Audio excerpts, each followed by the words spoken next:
Hi, friends. My name is Reverend Sarah Alexander, and I serve as Deacon of High School and Young Adult Ministries. And we are bringing you an important word today about something that has come up during this age of physical and social distancing with COVID-19. Child abuse is on the rise, and so we have a resource that we would like to share with you. And I'm Reverend Susie Herholzer, pastor of Children and Family Ministries. When we do our baptismal vows, we say that we're going to surround the persons who are being baptized with love and care, that we're going to nurture them and help them grow into faithful disciples. And because we covenant with each other to do these things, it's important that we pay attention now to what's happening in the world around us and exercise our faith in tangible ways. And our denomination has something called social principles. And these are guidelines and statements that our denomination sets forth to take a stance on things like family violence and abuse. Our social principles literally say, we recognize that family violence and abuse in all its forms, verbal, psychological, physical, sexual, is detrimental to the covenant of human community. And so as we continue to shelter in place, we're bringing you this resource, which is produced by the Judson Center with our very own Brad Zimmerman, who has served on Ad Council, Compass, has been foundational in helping our church define its core values, and now serves as a lay leader in order that you might have some resource to help the most vulnerable around you. I was at my Tuesday morning men's group last week, and one of the guys there is a doctor, and he talked about that there's an increased incidence they're seeing of children with broken bones that they may be from abuse, like 3 a day as opposed to 3 every 2 weeks. Really hit me hard that, imagine being a kid cooped up at home where you have to worry about abuse and not able to go to church or school.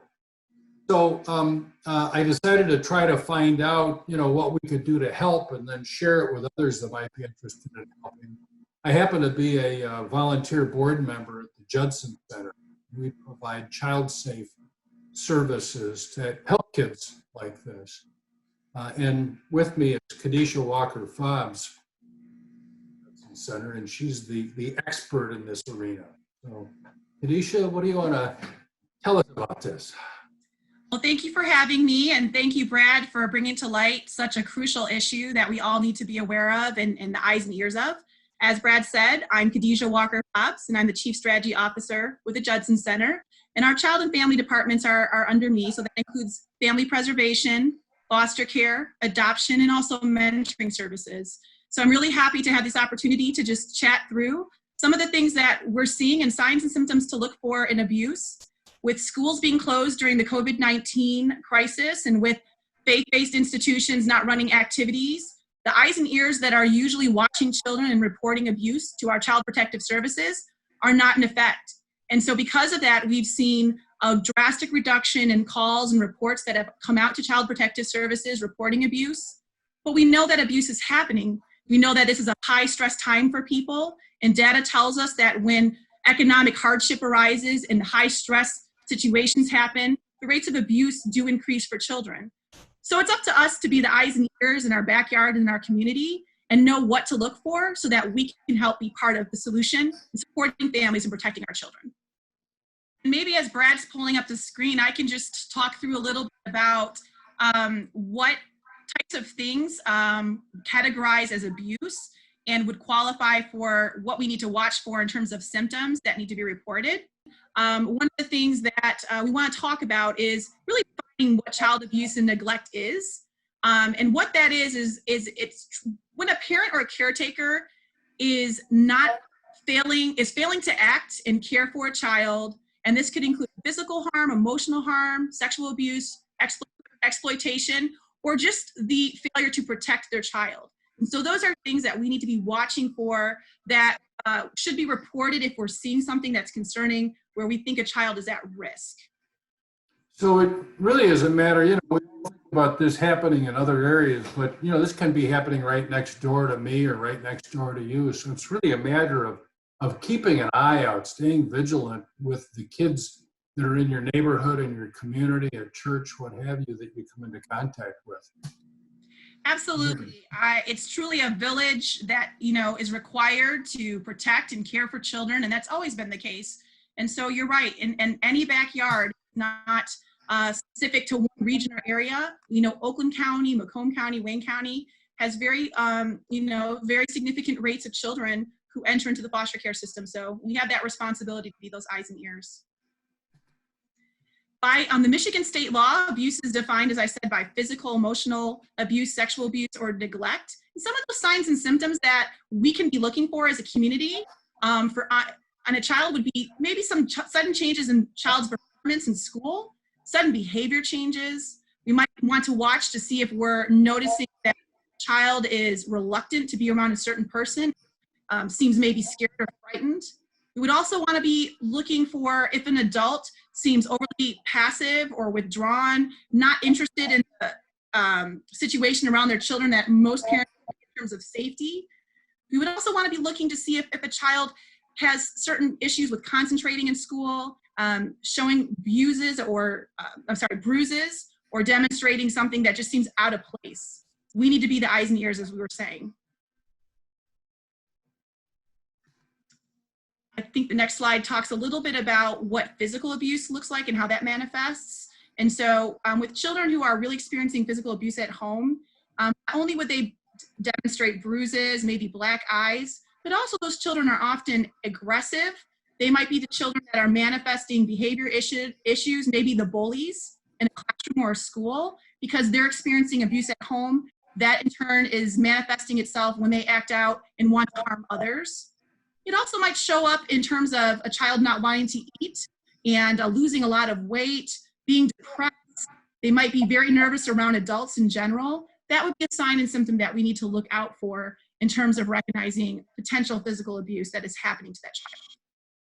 That's what hit me when I started digging into this, and when Khadija started explaining this to me, was that, the kids that I think of as behaving badly or bad kids are many times kids who have experienced this, and that's what's causing them to act out. Which for me was a bit of a shock. That's right, Brad. Thank you for bringing that point up. I always say, and this is a common philosophy in the human services field, that there's no bad children. It's a matter of asking the question of what's happened to that child, because children are behaving badly and there's a manifestation of behaviors. It's because something is happening to that child that's triggering those behaviors. And that is certainly a sign and something we need to be looking for and aware of as adults. A sign of neglect in a child would be items and things like they're frequently absent from school. Maybe they're begging or stealing money or stealing lunches or food. You maybe have all heard stories of those children who are stealing other kids' lunches to eat. A child might manifest a lack of medical care. They might have really poor hygiene and smell poorly. Maybe they don't have proper clothing for the climate and the weather. Those children who go out maybe in a t-shirt, but it's wintertime, don't have a coat, or they don't have proper clothing. Those would be things to look out for in terms of neglect. If a child is at home or left at home and they're underage, that would also be a type of thing that we would want to be looking for in our communities and our neighborhoods. How about sexual abuse? This one's hard for me to even fathom. It's very hard to phantom this, and it's hard to sometimes acknowledge those things that are a suspicion to us if we notice something is out of line.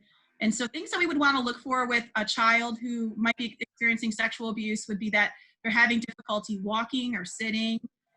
They might have bedwetting continuously and reporting nightmares, being scared of the dark. Not the normal child being scared of the dark, but something that's extreme where there's maybe screaming and they don't want to go to bed. They don't want to be left alone at night. We would also want to look for things like bizarre, sophisticated sexual knowledge that a child of that age should not be aware of or should not have knowledge of. We would want to be watching for things as a child who has become pregnant or has an STD at a young age. when we know that that is just out of line. We also would want to look for the child reporting sexual abuse of a parent or an adult caregiver. We need to make sure we're listening to children when they come to us in confidence. If they're saying that something is not right at home, really listening to that, and even if it makes us uncomfortable, taking those things seriously and taking the proper actions to report something that is off base. And then there's trauma. You know, I know trauma-informed care is a big thing. There's a lot of study that's been done about the effects of trauma on adults, let alone the effects of trauma on kids today.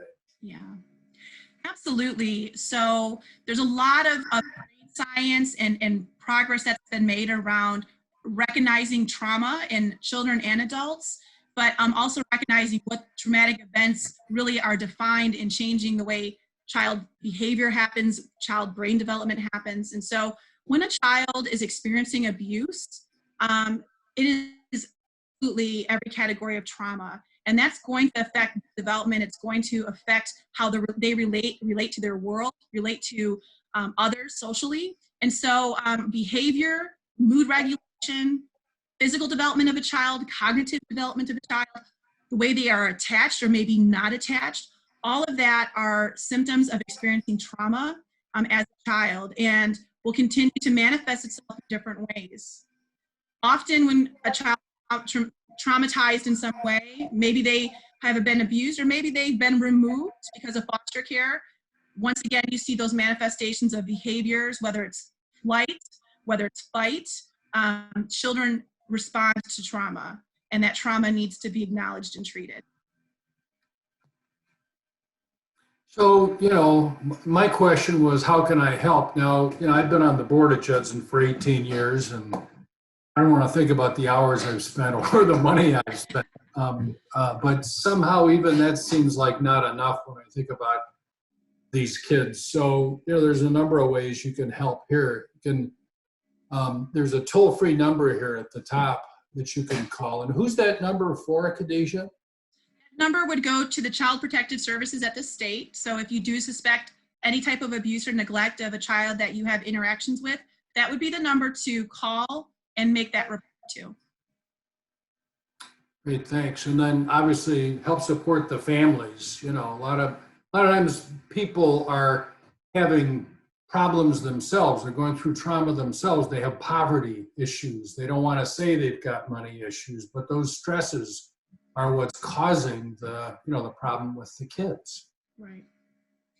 Another thing is become a mentor to a child if you want to get more directly involved. You know, our Child Safe foster care program provides mentoring to kids. So in addition to giving them a home, we work with through a mentor to help that child to learn and develop and be influenced, you know, through yet another healthy adult relationship. What about a licensed respite home, Khadija? What is that? So licensed respite home is when somebody is willing to go through the process of, which is the same thing that somebody who is a foster parent would go through in terms of checking the home, the safety, making sure all of the background checks are in place. But maybe that family doesn't want to foster full time. They're just saying, hey, our house is open to provide a respite or a break for those who are fostering. And so basically those homes are just providers who will take a child maybe for a week while a family gets a needed vacation, or maybe that family is fostering and they have another child that they want to go to camp with or do something with. And this allows families to be able to take advantage of respite or respite care, which is providing a break for them. And that's really essential. Yeah. So, sorry, I just checked out for a minute. Did you say something about a licensed foster home too? Did you cover that? Yes, we are always in desperate need statewide for families who are willing to become licensed foster homes and open up their hearts and their homes to take care of children who have been removed to foster care. And so we are in desperate need, especially in the Metro Detroit area, for homes to go through the process of becoming licensed and work in partnership with us to care for these deserving and needing children. And so I just welcome anybody who is interested in more information on becoming a licensed foster parent to please contact us and reach out to us. Our email address is on this Zoom call. We have a direct email and a phone number to call to get more information and just ask questions of our foster care navigator who could walk people through and just answer questions they might have. Yeah, and of course, another way that you could help is by donating to an organization that cares for kids like the Judson Center. And if you're interested in the Judson Center, it's judsoncenter.org. Or you can contact Khadija. Khadija, how can people contact you?